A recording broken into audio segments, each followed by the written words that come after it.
los pensadores en el mundo sefaradí y ashkenazí principalmente, y podríamos decir que como exégeta clásico es la base sobre la cual tenemos que partir para poder entender cómo se va desarrollando el pensamiento judeo medieval. La idea de empezar con Rashi es como comenzar con el Aleph Bet, con el alfabeto, y la idea es, por supuesto, poder entender desde el principio cómo se construye el pensamiento judío en el Nuevo Mundo. Para ubicarnos lentamente, ¿sí? Nosotros tenemos varios periodos de historia, por supuesto el que componen el primero y el segundo templo. El primer templo tendríamos la parte bíblica, la expulsión por los babilónicos nos da lo que va a ser el primer exilio y por supuesto luego se va a convertir en la primera diáspora. Esto provoca una transformación importantísima en el mundo judío, ya que de alguna manera descentraliza Eretz Israel. Finalmente, durante la existencia del Segundo Templo, hasta la destrucción del mismo en el año 70, el judaísmo sigue desarrollándose tanto en Israel como en diferentes diásporas. Me refiero a Babilonia, Egipto y, por supuesto, también alrededor del Mediterráneo. Pero principalmente tenemos que el judaísmo empieza a interactuar con el mundo gentil, especialmente habiendo varias interacciones con el mundo gentil en el proceso de traducciones. Tenemos varias traducciones de la Torá. Tenemos una traducción al arameo, tenemos traducción al griego y después tenemos una traducción al latín. Esto populariza el texto bíblico y hace también entender que inclusive el pueblo judío necesitaba una traducción al arameo, probablemente porque ya no entendían el texto, al necesitar una traducción propia. Estamos hablando de un texto que por más que litúrgicamente se comienza a leer, tiene una distancia en su comprensión con el pueblo hebreo. Luego de esto va a venir el periodo de la escritura, de Mishnah y Talmud, especialmente se desarrolla en Babilonia, hasta el siglo 6-7 podríamos decir que el centro de la vida judía está en Babilonia, las persecuciones, esta forma de vida de una especie de semi-estado independiente con un exilarca en Babilonia, se va terminando para el siglo VI, siglo VII, y por supuesto comienza una emigración de fuga de cerebros, especialmente a el Nuevo Mundo, a Europa. Y por lo tanto, podríamos decir que entre los siglos IX y X comienza a afianzarse ciertas cosas en España, en Francia, ¿sí? Y en el mundo europeo. Dentro de esta idea donde comienzan los poskim, los pensadores judíos, a ver cómo van a desarrollar la vida judía, aparece nuestro personaje que vamos a trabajar hoy, nuestro personaje Rashi. Así que vamos a comenzar, los dejo con Efraín para empezar la presentación.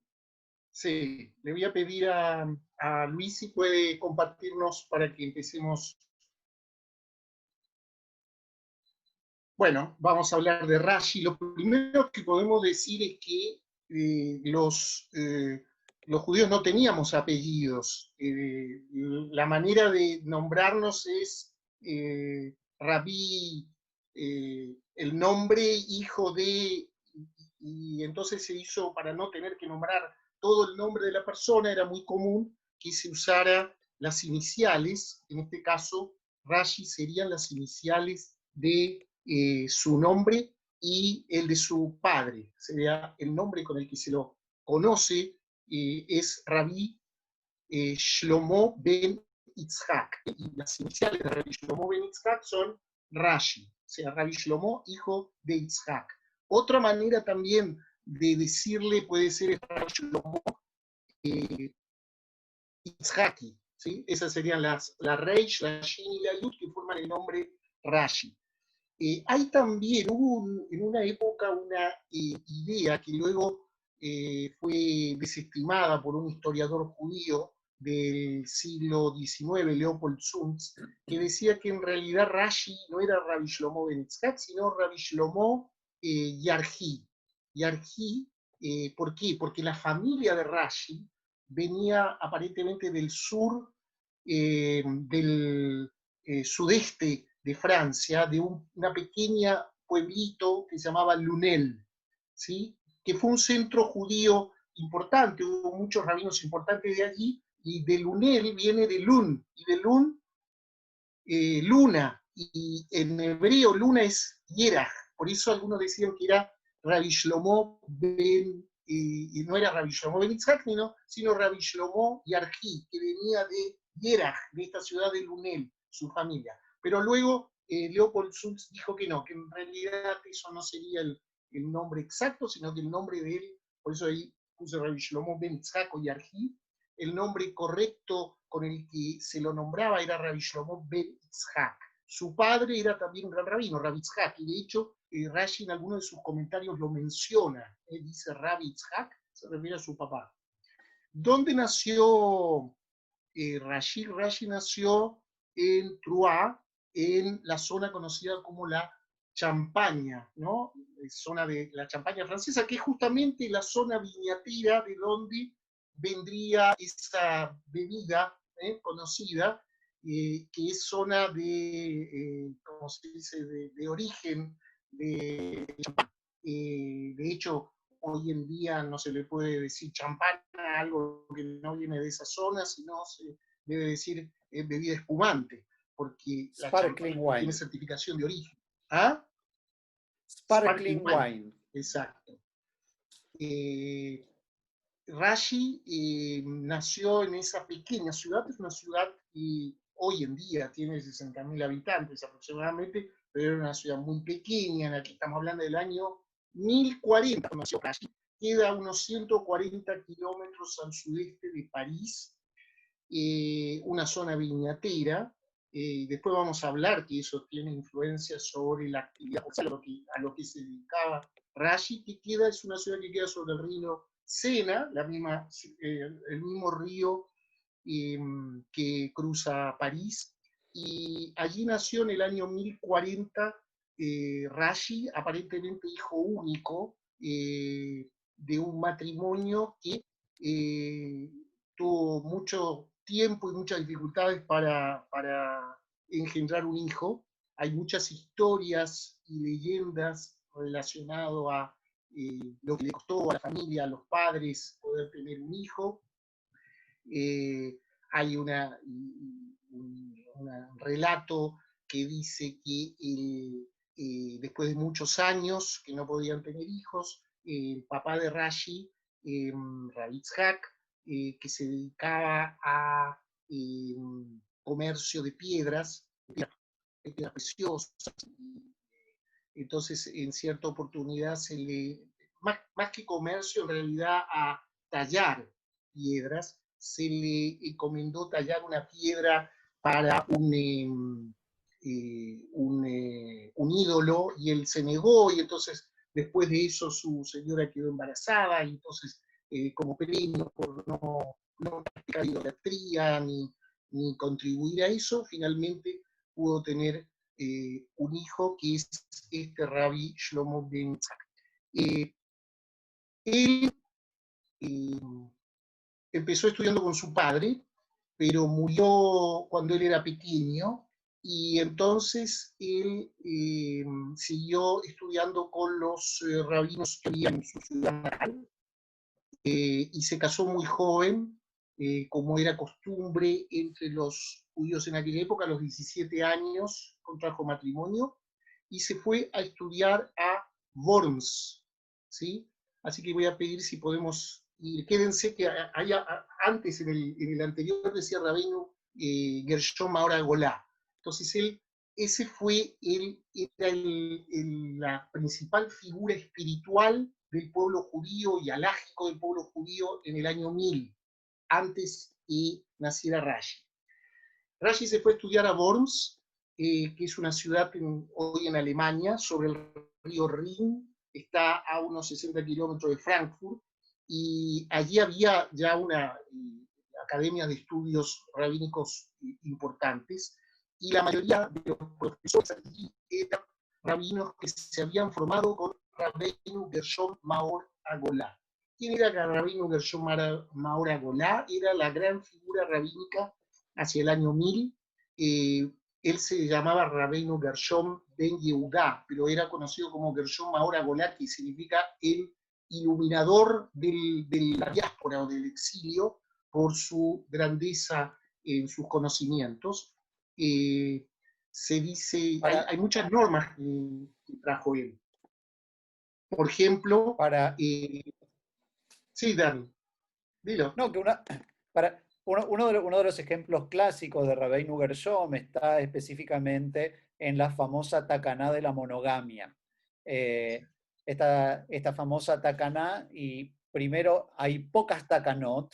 Las Takanot son correcciones a la Torá, y en este caso es para una prohibición de algo que estaba permitido por la Torá, que era la poligamia, si bien con ciertas condiciones, pero sí estaba permitida por la Torá, y establece varios elementos. Esta Takaná principalmente es la idea es que no solamente no está prohibida la poligamia, sino que además cuando se entregaba un get, este tenía que ser tomado de buena voluntad y tenía que ser aceptado por la esposa. De alguna forma establece determinadas pautas que son muy cercanas, son cambios que tienen que ver con una práctica que ya era común.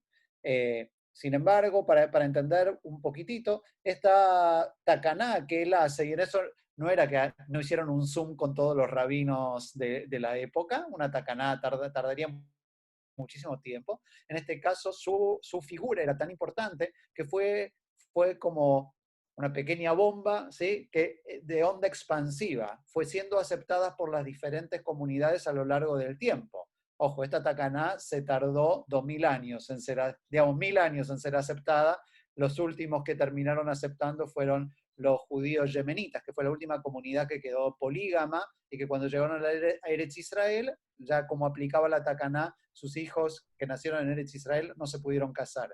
La idea es, toda esta generación estaba plagada por las enseñanzas de Rabbeinu Gershom, una personalidad fuerte. Sin embargo, Rabbeinu Gershom no trascendió tanto como su alumno Rashi. Así que vamos a continuar con Rashi. Ah, sí, exactamente. Luego de estudiar en Worms, fue a estudiar a Mainz, que es otra ciudad también sobre el río Rin, cerca de Worms. Quiero comentar que en Worms, hasta el día de hoy, si uno va a una sinagoga que se llama la sinagoga de Rashi, ¿sí? Que está convertida en un museo. En realidad no es exactamente la sinagoga de Rashi, esto fue, primero la sinagoga de Rashi fue destruida en una de las cruzadas, después vamos a comentar sobre esto, y luego fue reconstruida y nuevamente destruida en la noche de cristal, Kristallnacht en el año 38, y ahora nuevamente fue reconstruida en el estilo que estaba en la época que vivió Rashi. Y bueno, él estudió en estas dos ciudades, en academias de estudios talmúdicos, en Yeshivot, allí. La tradición dice que él se casó muy joven, a los 17 años, y se fue inmediatamente a estudiar a estas academias, y su esposa se quedó en Troa, y él volvía solamente 3 veces al año, en Pesach, en Shavuot, y en la época de los Yamim Noraim, para estar con su mujer, y luego volvía a estudiar a la academia, un poco siguiendo la tradición de los grandes de la época del Talmud, como Rabbi Akiva y otros que se iban a estudiar y se sumergían en eso y dejaban parte de la familia para proseguir sus estudios. Retornó a los 25 años a Troyes y allí ya se quedó y integró el Beidín, el tribunal rabínico que había en la ciudad, y luego lo presidió. Ahora, se cree fundamentalmente que Rashi en su vida, en su actividad diaria, su medio de vida fue ser viñatero. Probablemente tenía una bodega doméstica, artesanal, donde él hacía vino y lo vendía, y a eso se dedicaba. Y todo lo que fue su magna obra, que son sus comentarios al Talmud y a la Torá, son hobbies que él tenía, ¿sí? Que él desarrolló. Especialmente el comentario a la Torá lo hizo al final de su vida. La primera obra importante fue el comentario al Talmud.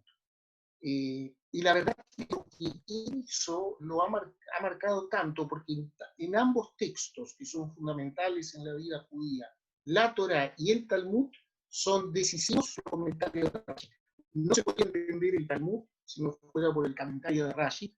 Pensemos que el Talmud tiene un lenguaje muy conciso, muy lacónico, y Rashi abre el mundo al que lee el Talmud para entenderlo. Y en cuanto a la Torá, ¿quién puede decir algo que no es el comentario más famoso de Torá con Rashi? Vamos a ir a la siguiente. Ya. En cuanto a Un su poquito, familia, sí, cuando nosotros hablamos del comentario a la Torá, es un comentario que recorre todo el Tanaj. Esto, sí, esto es importante, digamos.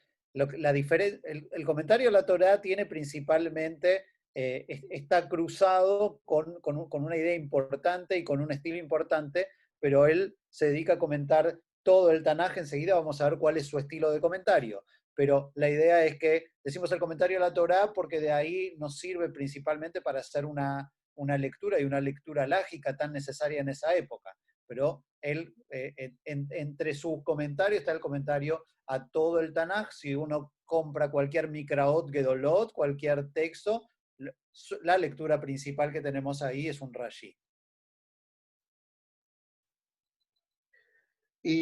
con respecto a su familia, yo mencioné, está ahí mencionado que él tuvo 3 hijas, no tuvo hijos varones, y menciona las hijas porque la tradición dice que eran mujeres muy piadosas, muy estudiosas, y se habla de que incluso ellas se colocaban tefilín. Hay historias relacionadas a que sus hijas ponían tefilín. Recuerden que la mujer no tiene prohibido, simplemente está exceptuada de colocarse, y parece que las hijas de Rashi se colocaban tefilín, y eso tiene influencia por el tema de que inmediatamente voy a ver de los nietos de Rashi. Los yernos y nietos de Rashi fueron rabinos importantes. Las 3 hijas, una Yochebed, la mayor, se casó con Rabbi Meir Ben Shmuel, y fueron padres de 4 grandes rabinos. Uno fue Rashbam, famoso comentarista también bíblico, Rabbi Shmuel Ben Meir, que es diciente en algunos comentarios con su famoso abuelo, con Rashi. El otro fue Rabbi Yitzhak Ben Meir, Ribam. El otro fue Rabbi Yaakov Ben Meir, conocido como Rabbeinu Tam, famoso también comentarista. Y el último fue Rabbi Shlomo Anagdan. En particular, Rabbeinu Tam divergió con Rashi, por ejemplo, en cuanto a las leyes respecto a los tefilín. Ustedes saben que los tefilín que nosotros nos ponemos se llaman tefilín de Rashi. ¿Por qué? Porque dentro de cada cubito están los pergaminos y tienen un orden determinado, ¿sí? Y la halajá es de acuerdo a lo que dice Rashi. Sin embargo, Rabbeinu Tam decía que el orden en que se colocan esos pergaminos dentro del cubito de los tefilín es distinto al que proponía Rashi, y por lo tanto se llaman los tefilín, de acuerdo con lo que dice, se llaman tefilín de Rabbeinu Tam. Y hay ciertos grupos judíos que se pone de Rashi, que es el obligatorio para todo, de acuerdo a la halajá al pueblo judío, y que después de ponerse el de Rashi se ponen los de Rabbeinu Tam, ¿sí? En cuanto al Rashbam, fue un comentarista bíblico que en algunas partes disiente en cuanto a Rashi, diciendo que Rashi, después vamos a ver, en este caso está haciendo algunos comentarios de acuerdo al Drash y no al Pshat, que era la manera con que él decía que hacía sus comentarios. Todos estos nietos de Rashi son conocidos también como Baalei Tosafot, que son comentaristas al Talmud que agregan comentarios al texto del comentario de Rashi al Talmud.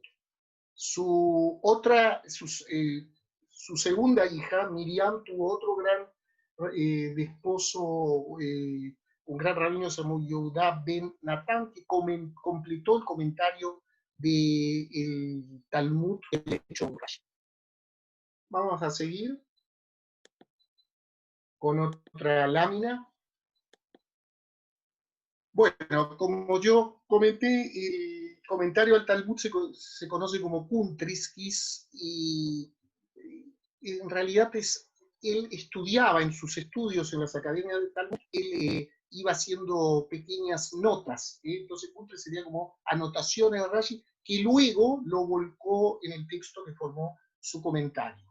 Y el comentario a la Torá lo realizó en su madurez, al final de su vida. Y hay una escritura especial que después vamos a hablar, que aparece hoy en día tanto en el comentario de la Torá como en el comentario del Talmud, que se llama Ktav Rashi, escritura de Rashi. Vamos a ir a la próxima lámina.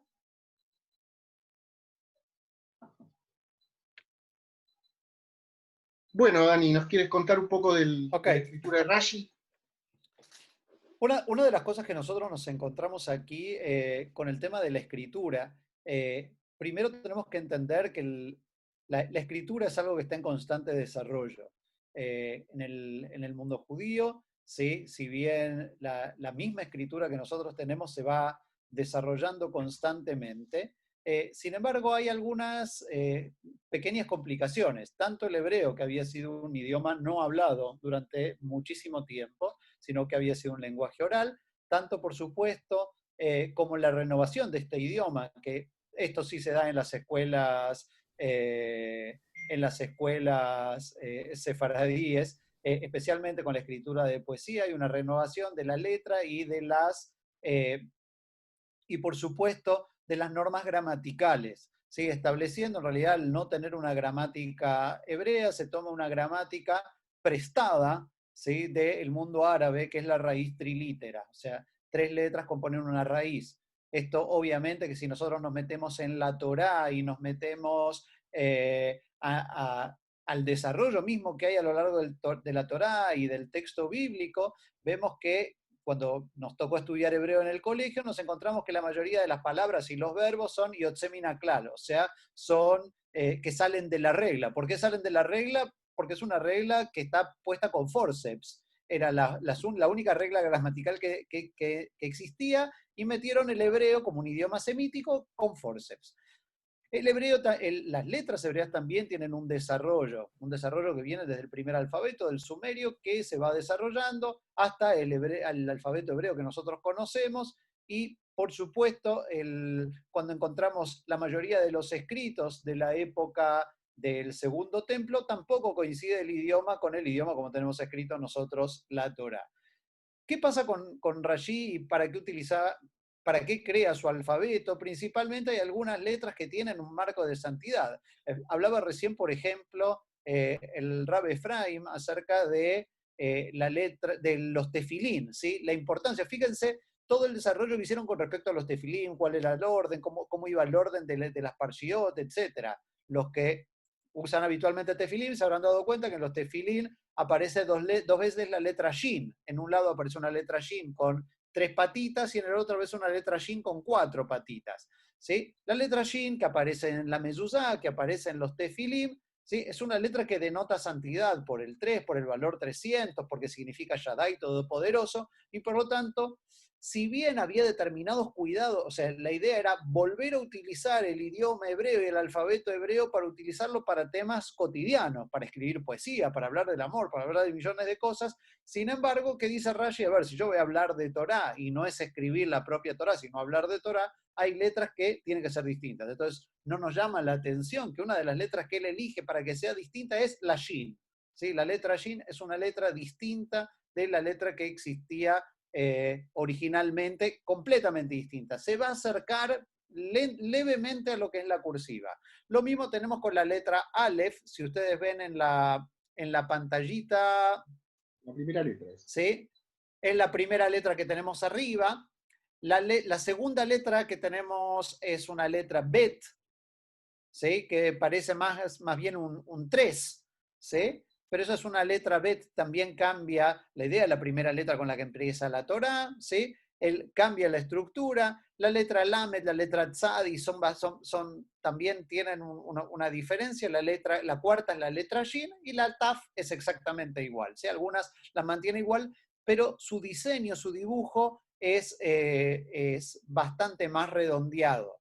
Nosotros comenzamos, si bien no existe cursiva y en hebreo no va a existir cursiva, probablemente la letra de Rashi era una letra más sencilla de escribir cotidianamente. Y es una semicursiva en el que los comentarios de Rashi son impresos habitualmente tanto en el Talmud como en el Tanaj. ¿Sí? Nunca usó Rashi esta escritura. El tipo de letra está basado en la escritura manuscrita semicursiva sefaradí del siglo XIV en realidad.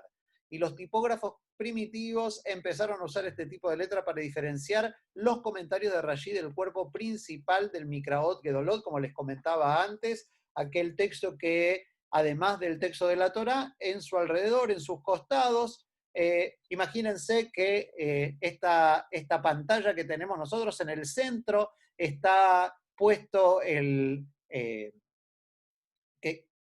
quédate en la imagen que estabas antes. Imagínense que el texto este que dice en la anterior, dice la escritura de Rashi, imagínense que ese es el texto de la Torá, a la derecha donde dice comunidad israelita sefaradí, toda esa columna en cualquier Mikraot Gedolot es Rashi. A la derecha en la página Bet, ¿sí? Y a la izquierda en la página Aleph. Siempre sabemos que ahí está Rashi, es el clásico, ahí va en Mikraot Gedolot, ahí está la explicación de Rashi, abajo viene el resto de los pensadores.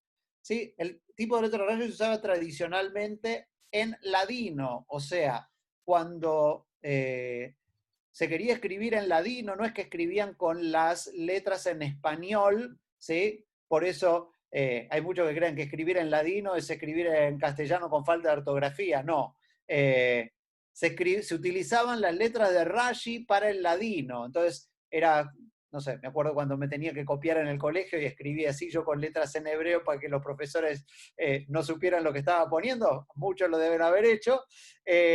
Bueno, esto era un poquito, la letra de Rashi era la forma de hablar y de escribir en ladino, ¿sí? Pero no se le encontró una idea y una conexión a el mundo de Rashi con esta letra. Aparentemente Rashi nunca escribió sus comentarios ni sus agregados, porque justamente el concepto de Kuntres es la idea de una libreta donde tienen el centro el texto y el resto está liberado para que uno pueda escribir sus notas. ¿Sí? Muy parecido a lo que hoy utilizamos en muchos de los programitas que tenemos para poner notas sobre cualquier texto que estemos trabajando. Pasamos a la próxima. Ok, sabido que ese pueblo de Israel, el comentario de Rashi, a los 5 libros de la Torá posee una gran importancia y un valor muy alto, pues constituye uno de los fundamentos de la Torá y de la fe. ¿Sí? Y los sabios antiguos enfatizaron que constituye una obligación estudiar el comentario de Rashi a la Parashá y enseñarla bien a las generaciones jóvenes en los centros educativos, pues contiene muchos principios esenciales de la Torá, así como muchos conceptos fundamentales de la visión judía del mundo. Esto es un elemento clásico, ¿sí? La idea de que hay que estudiar en la semana, ¿sí? Y hay una diferencia, algunos dicen 2 veces Torá y una vez Targum, o sea, 2 veces Torá y una vez explicación, o una vez Torá y 2 veces explicación, ¿sí? Indica qué es lo que tenemos que estudiar en la semana de la Parashá, la explicación de Rashi. ¿Por qué? Porque Rashi utiliza un sistema importante para poder conectarnos con el texto, que se ubica en una de las 4 tipologías de enseñanza, una de las 4 tipologías que tenemos nosotros para entender el texto bíblico. ¿Y cuáles son estas 4 tipologías? Las que componen el Pardés. ¿Sí? Enseguida vamos a explicar lo que es el Pardés. Pero establecen que el comentario de Rashi es un comentario tan importante, tan y tan importante, que lo que hace es establecer una obligatoriedad en la enseñanza de estos textos hacia todos los jóvenes en todas las yeshivot. Continuamos para la próxima.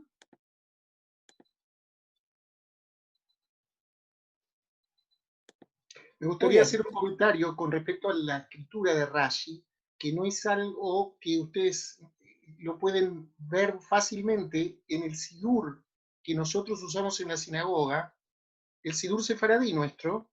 Cuando ustedes lo abren, van a encontrar que hay pequeñas partes donde hay aclaraciones que están en ladino.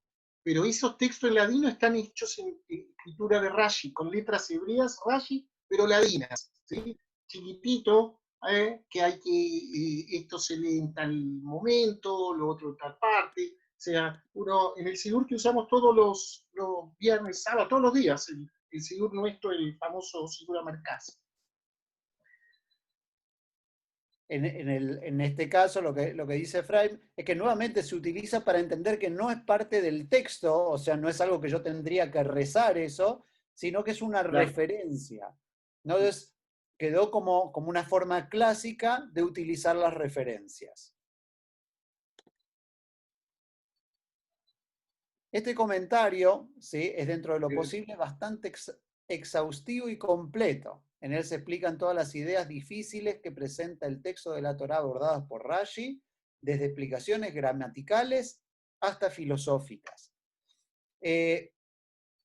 Rashi tiene una gran característica, es que principalmente utiliza una característica gramatical para poder conectar su explicación con el texto. Ahora, cuando uno busca hoy en día la explicación de Rashi, aparece una palabra, ¿sí? Qué sé yo, por ejemplo, Bereshit, Bará, Elohim, ¿no? Entonces toma Bará y te empieza esto al costado y te empieza a explicar. ¿Por qué? Porque originalmente, ¿sí?, vaya a saber cómo habrá sido el Kuntres de Rashi, su libretita de anotaciones, si sacaba una flechita, si escribía ahí mismo, pero la idea es que la anotación de la explicación de Rashi es basada, ¿sí?, en una palabra. A veces esa palabra donde está basada no tiene nada que ver con la explicación que está dando. No es que siempre esté explicando esa palabra, sino que es el gancho que permite entender de dónde está hablando. Las explicaciones, como dice el texto, son desde gramaticales hasta filosóficas, y una de las cosas que tiene importante la explicación de Rashi es que muchas veces cuando no podía hacer una explicación gramatical, él no se iba a quedar sin explicar nada. O sea, rápidamente él trata de explicar el texto de una forma lineal para que el lector pueda entender casi, por eso para los jóvenes, casi como un cuentito para niños. No es un cuentito para niños, pero sí poder entender esto como un cuentito, poder hacer una lectura de corrido y explicar el texto bíblico. Sin embargo, de repente se encuentra con algo que es una problemática dentro del texto bíblico, son las palabras yehidaot, o sea, son las palabras que aparecen una sola vez dentro del texto de la Torá, y por lo tanto no tiene con qué compararla, y a veces el contexto tampoco ayuda mucho, como por ejemplo dentro del Cantar de los Cantares tenemos algunas palabras que aparecen una sola vez y no son tan fáciles de entender. Entonces, Rashi crea, ¿sí?, crea un vocablo espectacular, ¿sí? Crea el término loaz, ¿sí? ¿Qué es el término loaz? El término loaz se refiere a una palabra cuya raíz no es hebrea, sino francés. O sea, porque Dios había estudiado en buenos colegios, así que escribió la Torá también en francés. Así que cuando no puede resolverlo a través de una raíz hebrea y no tiene de dónde sacar, lo hace francés. El término loazito hoy en día se utiliza para decir cualquier idioma no hebreo. ¿Sí? En Israel, cuando alguien no habla hebreo, dice que habla loazí, un idioma extranjero. ¿Sí? Pero es interesante que es la idea, y Rashi parte porque todo tiene que tener una explicación, y él mete mano de donde puede, ¿no? Claramente utiliza una técnica bastante anacrónica, pero que le resulta para poder explicar el texto. Avanzamos una más. Con respecto a la parte filosófica, sí, también especialmente en algunos textos incluye elementos filosóficos, los vamos a ver un poquito más adelante, para dar un contexto del porqué, ¿sí?, el porqué de determinadas circunstancias, el porqué de la aparición de determinados textos en la Torá, del porqué de la repetición de una historia. ¿Sí? Esto es algo que hace mucho Rashi y que da una explicación filosófica. Con esa explicación filosófica se ahorra la contradicción.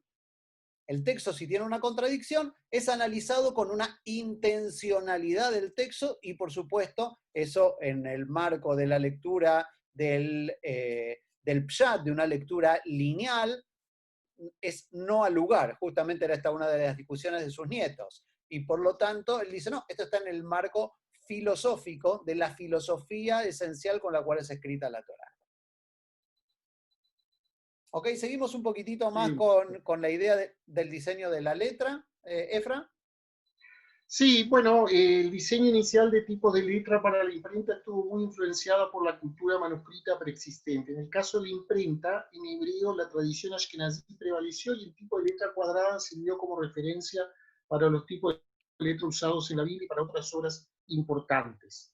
Para textos religiosos secundarios, como los comentarios rabínicos, se usó habitualmente un tipo de letra basado en el estilo semicursivo de origen sefaradí. Es lo que se explicó antes. El texto principal, o sea, el texto de la Torá, está en letra cuadrada, digamos.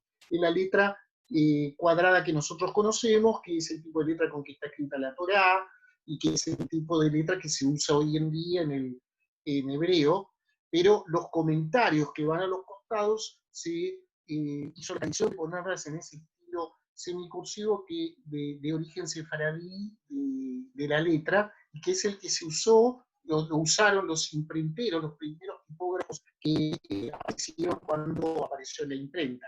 De hecho, en el año 1475 fue la primera vez que se imprime el comentario de Rashi en Italia, en Reggio Calabria, y fue con este tipo de letra. Era solo el comentario de Rashi. Después, en Venecia, el famoso imprentero Daniel Bomberg, que no era judío, era un imprentero cristiano, él hizo la primera imprenta, la primera impresión, con el texto hebreo cuadrado, normal, como nosotros conocemos en el medio, y abajo el comentario de Rashi, y luego, en el caso del Talmud, el texto hebreo en el arameo hebreo en el medio, y a los costados el comentario de Rashi y de los Baalei Tosafot. Lamentablemente no ha llegado a nosotros manuscritos de Rashi, porque recuerden que imprenta desde 1400 y tanto, y Rashi vivió en el 1040, 1105, o sea, no existía imprenta, existía lo que podría darnos un poco de luz. Cómo escribía Rashi sería encontrar manuscritos de Rashi de aquella época, pero no han llegado a nosotros, pero se cree que no era ese el tipo de letra que usó Rashi originalmente, a pesar que hoy nosotros le decimos Ktaf Rashi, escritura de Rashi, ¿no? Vamos a seguir avanzando con otra lámina. Por ahí viene, tenemos el primer comentario que hace Rashi a la Torá de Bereshit. Él siempre usa el estilo de los comentarios clásicos, es tomar unas palabras y explicar dentro de un versículo. Puede haber varios comentarios dentro del versículo, porque es un versículo que amerita que haya varios comentarios de acuerdo al exégeta, o puede que pase toda la página sin ningún comentario. Es abajo, la edición que se suele usar se llama Mikraot Dolot, donde aparece Rashi y otros super comentarios o comentarios que hay. Entonces, en este el primer versículo aparece Rashi diciéndonos Bereshit en el principio, y nos trae un relato, dice, Amar Rabitzhat, dijo Rabitzhat, la Torá no debería haber comenzado por ese relato, sino por el versículo Ajodesh Yazel Ajen en hebreo, este mes será para ustedes el primero de los meses, que aparece en el libro de Éxodo en el capítulo 12, y que figura como la primera mitzvah ordenada a Israel. Se refiere a todo el pueblo de Israel que sale de Egipto, ya vive en el Éxodo, que ya como un pueblo que no es esclavo y es dueño de su tiempo, por lo tanto tiene que ordenarse, y que para ordenarse necesita un calendario. La persona que es esclavo, el calendario no le dice nada, porque está sometido a su amo, no es dueño de su tiempo. En cambio, un pueblo libre es dueño de su tiempo y por lo tanto recibe la mitzvah de tener un calendario y por lo tanto tener las distintas festividades. Entonces, Rashi nos trae este relato de Rabitzhat, donde dice que la Torah no debió haber comenzado de Bereshit, sino debió haber comenzado la mitzvah primera que se da al pueblo judío, porque lo que está insinuando es que el propósito de la Torá fundamental es darnos las mitzvot. Y entonces todos los relatos anteriores a esa primera mitzvah estarían de más, superfluos.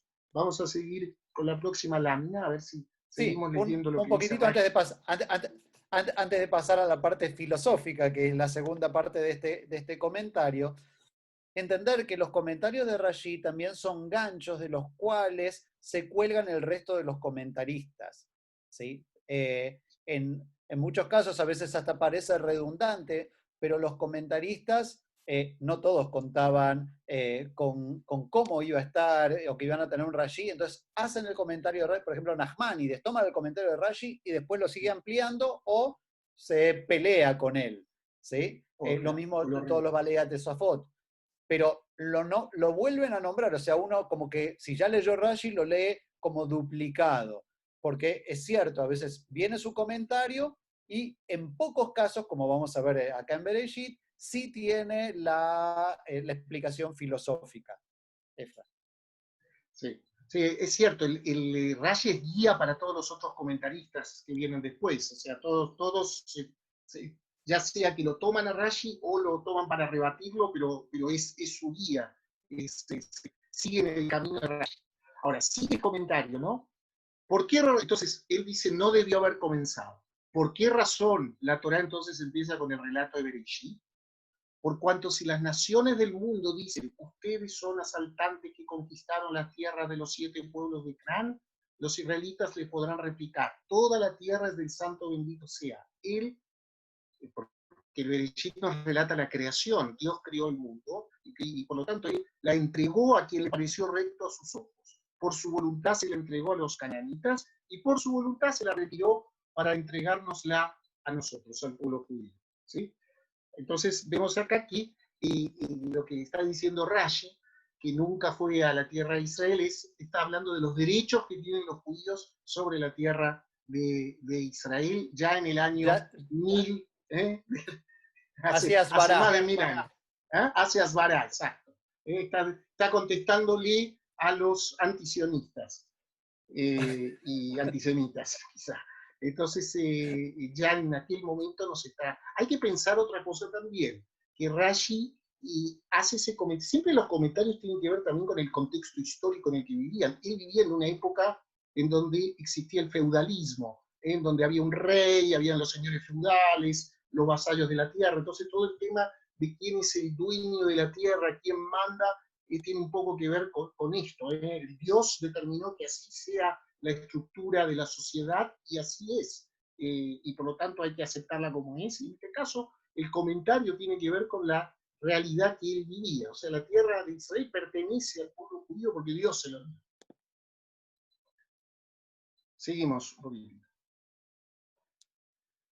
Bueno, lo que habló antes explicó Dani, las 4 formas con que se puede estudiar o abordar un texto bíblico, un texto de la Torá. Se dice que serían las iniciales de estas 4 formas, forman la palabra pardes, que sería jardín. Entonces uno entra al jardín, recoge los frutos que son esos comentarios. La P sería de pshat, el sentido literal, llano, directo, la primera abordaje que uno tiene al leer un texto. La R representaría la inicial de remes, que es una alegoría, una insinuación. La D representaría la palabra drash, que es el relato agádico, el midrash. Y la S, la palabra que significa, esto sería el comentario místico o esotérico o cabalístico, diríamos, en nuestros días, de la Torá. Cada una de estas cosas merece un análisis especial, pero yo voy a decir que el estilo de Rashi, el que él sostiene que está explicando, es el pshat, que es el estilo más llano y directo.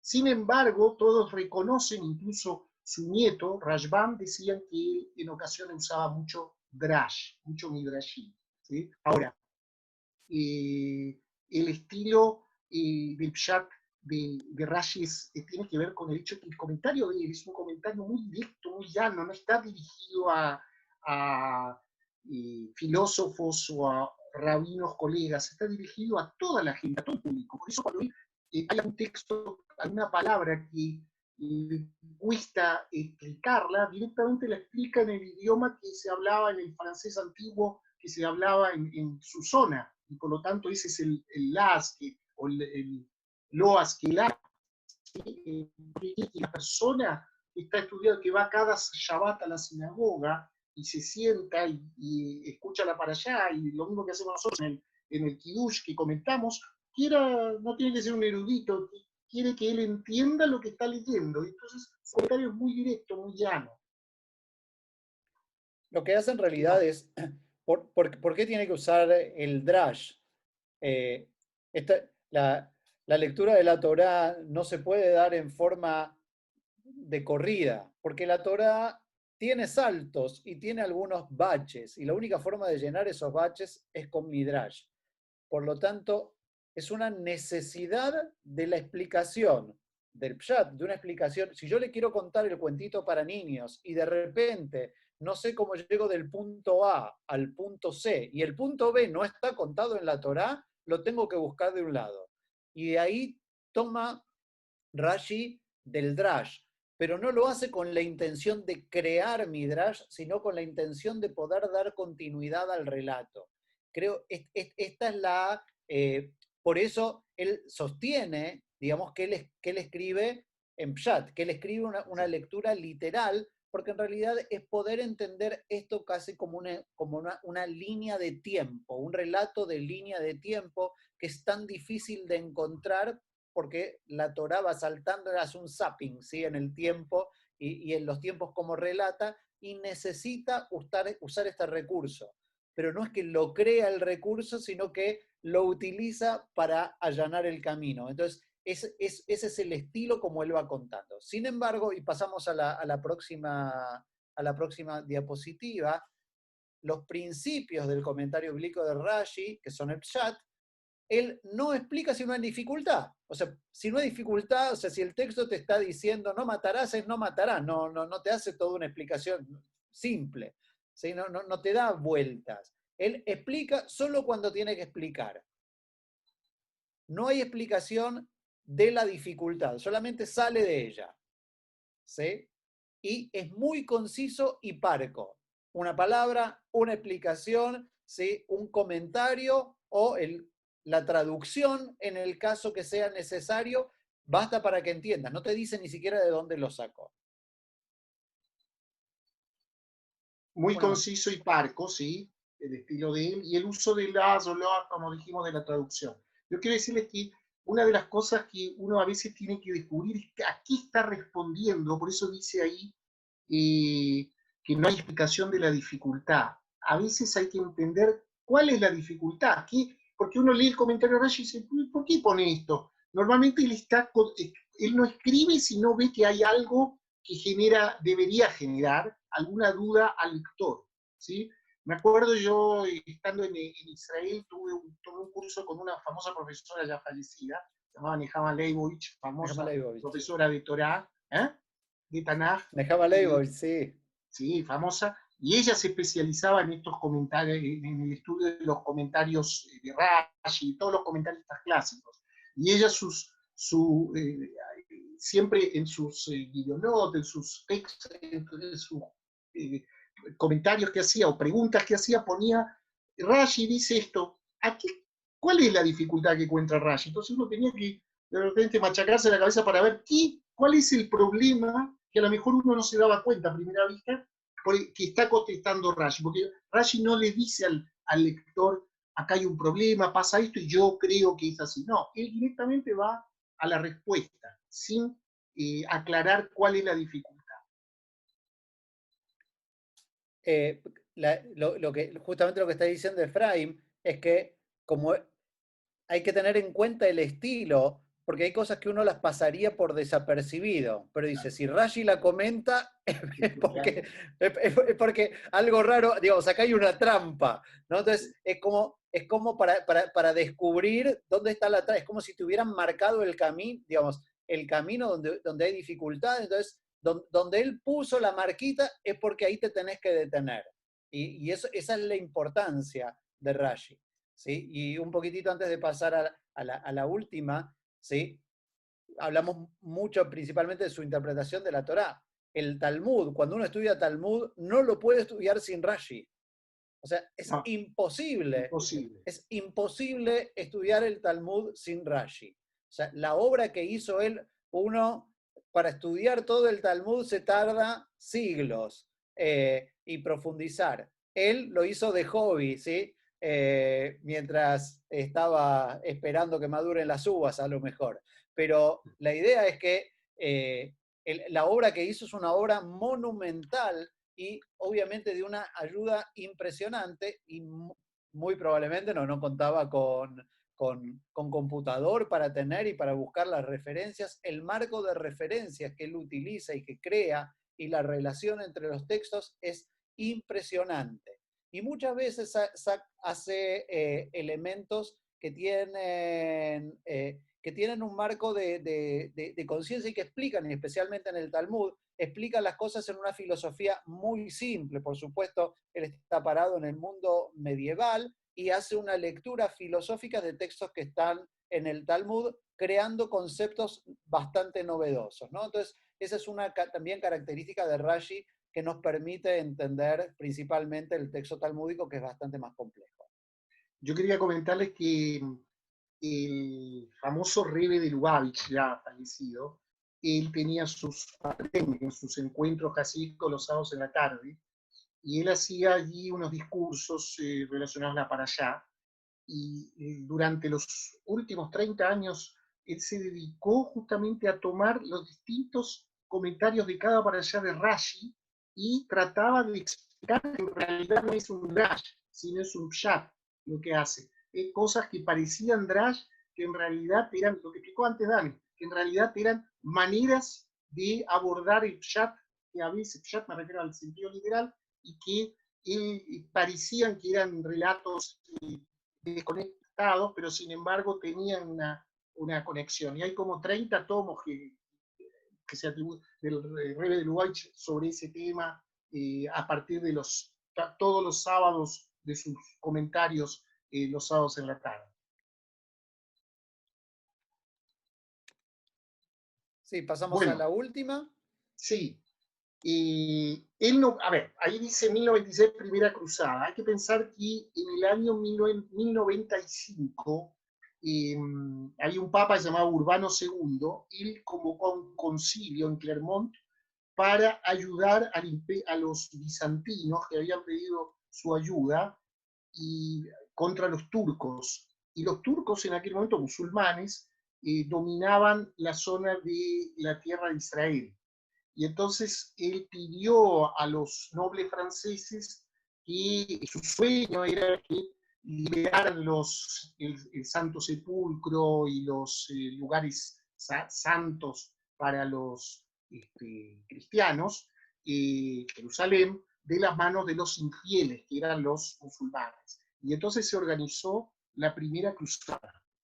Estamos hablando de los últimos años de la vida de Rashi, y esa primera cruzada, que fue encabezada por un noble belga que se llama Godofredo de Dion, que fue, en realidad fue la única cruzada que tuvo éxito y que consiguió liberar la tierra de Israel de las manos de los turcos musulmanes, ocupó Jerusalén y creó un reino, que fue un reino cruzado, que tuvo una duración muy efímera, pero junto con la cruzada, que era grupos de nobles y distintos caballeros de distintas órdenes que se unían para dirigirse para encabezar una travesía hacia la Tierra Santa, también iba todas hordas que los seguían, y en muchas ocasiones durante las distintas cruzadas hubo, al pasar por las ciudades en donde ellos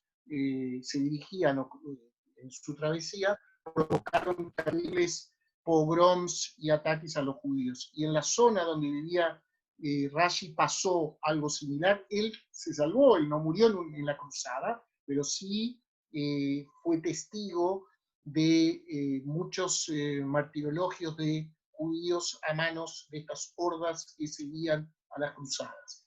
Y de hecho él escribió varias slijot que hasta el día de hoy se leen en los servicios de slijot que se rezan antes de Rosh Hashanah, ¿sí?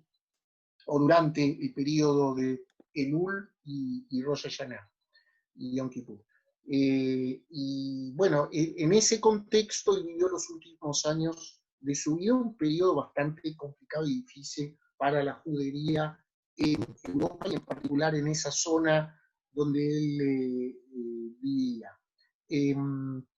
Murió en Troyes, fue sepultado allí, se desconoce el lugar de su tumba, pero en el último siglo se pudo encontrar un mapa muy antiguo que muestra que hoy en día hay una zona de que es una plaza, y por eso se puso ahí un monumento en esa plaza que antiguamente parece que fue un cementerio judío y supuestamente está sepultado ahí. Rashi es sin duda un gigante. Yo creo que junto con Maimónides, con Rambam, son los dos grandes pilares del judaísmo rabínico que llega hasta nuestros días, porque es imposible estudiar Talmud, como dijo Daniel, Rav Daniel, sin Rashi, o sea, no se entendería el Talmud. Y el comentario de los dos grandes temas, Talmud y Torah, el comentario a la Torah de Rashi, a todo el texto bíblico, es fundamental, porque ha servido de base a todos los comentaristas clásicos de nuestro pueblo. Preguntas. Vamos a dar espacio un poquito a las preguntas. Estamos justo en tiempo y se enfría la cena. Así que... Me quedó una duda nomás. Una dale, duda, Jorge.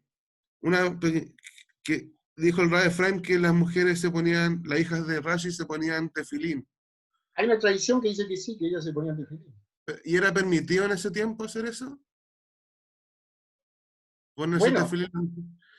Y también, y lo otro era quiénes son los que cambian, dónde se puede averiguar quiénes son los que cambian la ley, que ahora se puede poner tefilín las mujeres, en este otro momento no, o que se va cambiando, quiénes son los que, dónde se puede averiguar eso, no sé, me imagino, por eso que explicaste. bueno, con respecto a las hijas de Rashi, hay una tradición que dice que ellas se ponían tefilín, eran mujeres muy estudiosas y avanzadas probablemente en su época,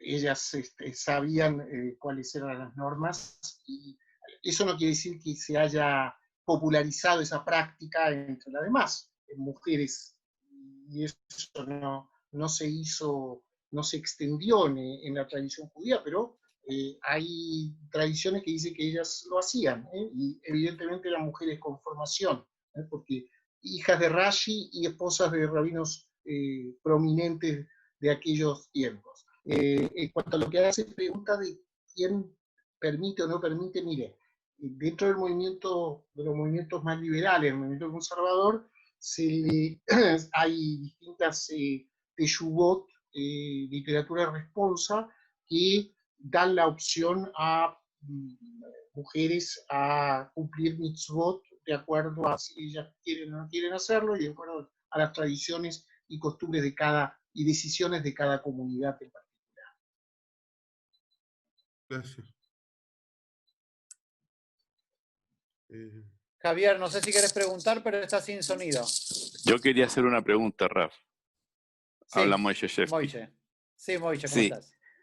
Bien, gracias. He estado atentamente escuchando y me intriga no solamente, me intrigan muchas cosas, pero en especial, ¿quién fueron los continuadores de Rashi para que su texto, que no conocía imprenta, llegara a una imprenta y se pusiera al lado de la Torá? Es decir, Rashi en el 1090 o hasta que murió, la imprenta faltaban todavía 400, 300 y tantos años para recién pensar en imprimir.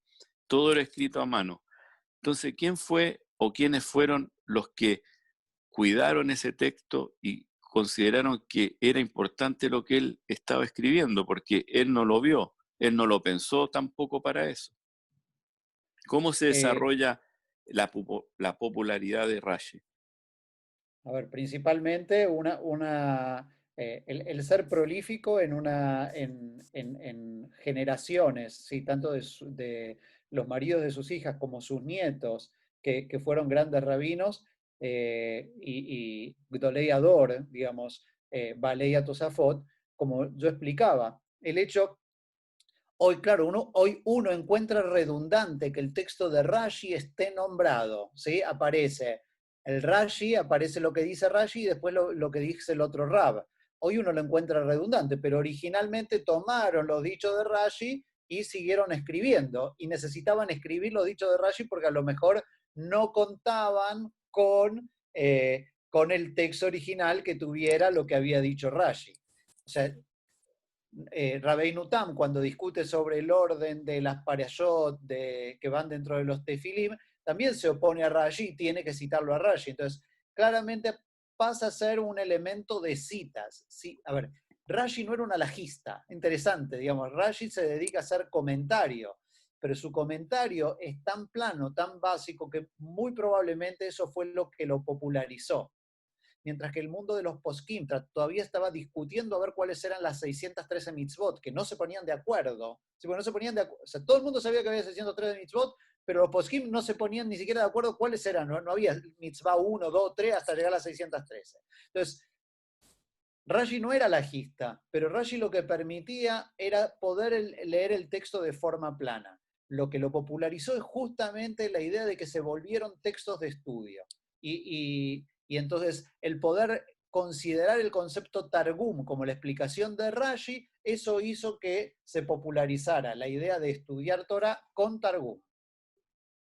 Te preguntaba, Pienso en los alumnos de Rashi que en las yeshivot y que iban a estudiar y después se desparramaron por las distintas comunidades en el mundo judío y fueron transmitiendo la enseñanza de Rashi. Creo que a través de esa red global que tenían los judíos antes que existiera Internet y que existieran todos estos medios de comunicación, hizo que se popularizara en todas las yeshivot y en todas las comunidades los comentarios de Rashi. Hay que pensar, como tú decís, Moisés, que el tema de la mayoría de esta gente eran gente que dominaba de memoria prácticamente gran parte de los textos. No había libros tantos como tenemos nosotros, tenemos hoy en día libros. Piensa que los textos manuscritos no eran tampoco tantos, por lo tanto la mayoría de estas figuras eran personas que tenían un conocimiento enciclopédico, que sabían de memoria gran parte del Talmud y de la Torá. Te quería preguntar más o menos por lo mismo que se comentaba recién. Este pensador, digámoslo así, lo que él plantea no es una ley o una interpretación que sea rígida, ¿no es cierto?, como un dogma, porque se me ocurre que tienen que haber venido otros pensadores posteriores que rebatieron muchas ideas de él, ¿no? Porque Por eso, la forma... al comienzo que no se podía estudiar la Torá sin estudiar a Rashi. Entonces, me queda como la impresión de que hay una especie de dogma en lo que él plantea. No es porque sea dogma. Lo que quiero explicar es lo siguiente. Así como en épocas anteriores se necesitaba el Targum al arameo, o sea, necesitaban pasar el texto a un idioma que fuera inteligible para la gente, lo que hace Rashi es traspasa tanto el Talmud como el texto bíblico, lo traspasa a un lenguaje más plano. La Torá, si bien nosotros lo leemos en español, tratamos de entender, nos encontramos con determinados baches o determinados problemas. Lo que hace Rashi es resolvértelos. Entonces hace que sea una lectura más simple. No es que es un tipo complicado. Él trata de hacer las cosas más simples. Esa es la característica que tiene él. Por eso se populariza. Entonces, todo el mundo, como pasa a ser el texto básico, todos necesitan comentarlo. La idea de que todos lo comenten lo populariza. ¿Sí? No es que se volvió la versión oficial, ni es que, sino que justamente lo populariza la simpleza, la aparente simpleza con la que él hace el comentario. Esta es la idea. ¿Dónde se guarda actualmente? ¿Hay algún museo donde lo mantengan? ¿Cómo? Los documentos, los libros. No hay documentos. no hay restos, no hay documentos. Todo Pero hay libros. generación en generación verbal. Hay Va libros, pasando. No hay, que los citan. todos los libros lo citan, lo que no hay es un documento original con la nota de Rashi. Claro. No hay un ¿Me documento permite original. un comentario? Sí, Marcos. Yo tuve la suerte de importar de Argentina Hok Israel de Rubén Ben Saada. Y están los 154, o sea, los 54 comentarios de la Parashá.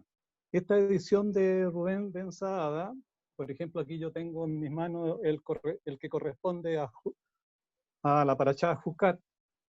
Es un estudio de la porción semanal de la Torá para cada día de la semana, con porciones de Tanaj, Talmud, Zohar, Shulchan Aruch y diferentes libros de ética.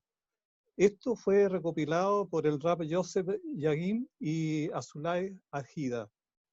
Pero tiene una cosa maravillosa, que justamente lo que estamos hablando ahora, es que, por ejemplo, dice Jucat para el día domingo, y abajo aparece el comentario de Rashi, aquí abajito está el comentario de Rashi, y en todo el texto aparecen los comentarios de Rashi, así que aquí está todo lo de Rashi prácticamente en esta edición. Es que es porque es el comentarista clásico, que no te lo podés saltar. El judaísmo lo que hace es construir siempre por encima, es una construcción piramidal. Entonces, yo necesito estos textos base y construyo, ¿sí? Y construyo para arriba.